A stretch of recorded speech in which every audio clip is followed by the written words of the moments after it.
pengertian dari jurnal pembalik. Jurnal pembalik adalah jurnal yang berisi catatan atau pembalikan dari jurnal penyesuaian, yang dimana sumber dari jurnal pembalik ada pada jurnal penyesuaian itu sendiri.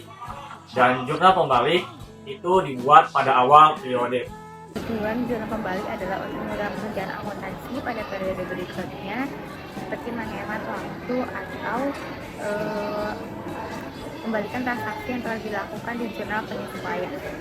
Selanjutnya, saya akan membahas mengenai penyusunan jurnal pembalik. Penyusunan jurnal pembalik bersifat opsional, artinya penyusunannya bergantung pada kebutuhan setiap perusahaan. Penyusunan jurnal pembalik dapat meminimalkan kesalahan yang mungkin terjadi pada pencatatan akuntansi pada periode berikutnya. Yang pertama ada akun beban yang masih harus dibayar yang dicatat sebagai akun aktual. Sistem aktual erat kaitannya dengan suatu beban yang belum dibayar atau pendapatan yang belum diterima. Beban yang masih harus dibayar adalah kewajiban yang sudah menjadi beban dilihat dari segi waktu, tetapi belum dibayar dan dicatat.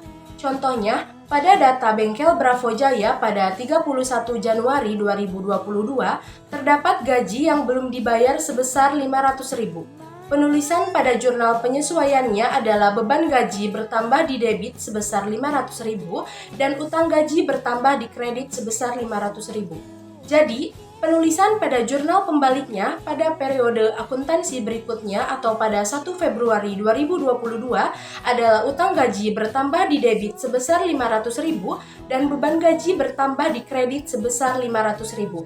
Sekian, terima kasih. Yang selanjutnya yaitu pendapatan yang masih harus diterima.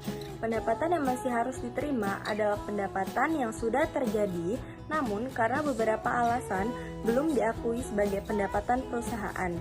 Pendapatan yang masih harus diterima bersifat aktual, yaitu suatu sistem dalam pembebanan harga pokok produk atau pesanan atau jasa pada saat biaya tersebut sudah terjadi atau biaya yang sesungguhnya dinikmati.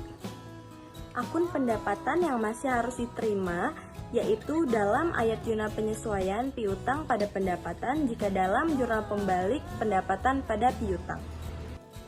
Dalam jurnal pembalik terdapat satu akun yang perlu diingat dan harus dihafalkan dari 3 akun lainnya yang telah rekan-rekan saya jelaskan, yaitu akun beban dibayar di muka.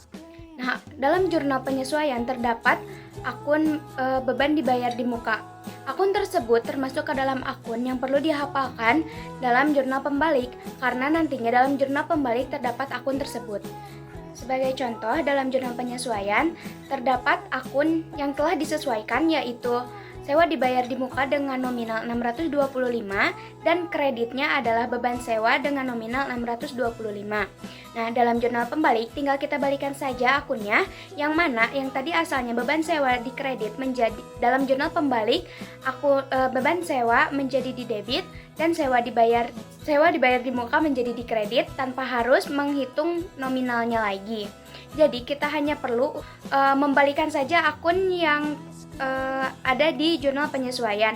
Sebagai contohnya ada di sini. Yang terakhir yaitu pendapatan diterima di muka yang dicatat sebagai pendapatan. Pendapatan diterima di muka adalah transaksi yang awalnya dicatat sebagai kewajiban, tetapi akan menjadi pendapatan pada kemudian hari selama periode akuntansi. Contoh jurnal penyesuaian untuk pendapatan diterima di muka pada akhir periode akuntansinya yaitu pendapatan sewa di sebelah debit dan kreditnya adalah sewa diterima di muka.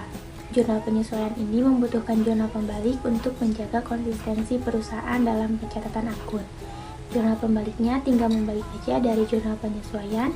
Nah, maka jurnal pembaliknya adalah sewa diterima di muka di sebelah debit dan kreditnya adalah pendapatan sewa. Kesimpulan dari jurnal pembalik. Jurnal pembalik merupakan jurnal yang membalikkan transaksi yang telah dilakukan di jurnal penyesuaian. Tujuan dibuatnya jurnal pembalik tentunya untuk mempermudah pekerjaan akuntansi pada periode berikutnya atau juga dapat menghemat waktu. Akun-akun yang ada di jurnal pembalik yaitu yang pertama beban yang harus dibayar, yang kedua pendapatan yang masih harus diterima, yang ketiga beban dibayar di muka, yang keempat pendapatan dibayar di muka, yang kelima pemakaian atas peralatan, itu ada apabila tercatat sebagai beban. Tetapi, penyusunan jurnal pembalik juga dalam proses atau siklus akuntansinya ialah bersifat opsional. Artinya, kita bisa membuat jurnal pembalik dan kita juga bisa tidak membuat jurnal pembalik.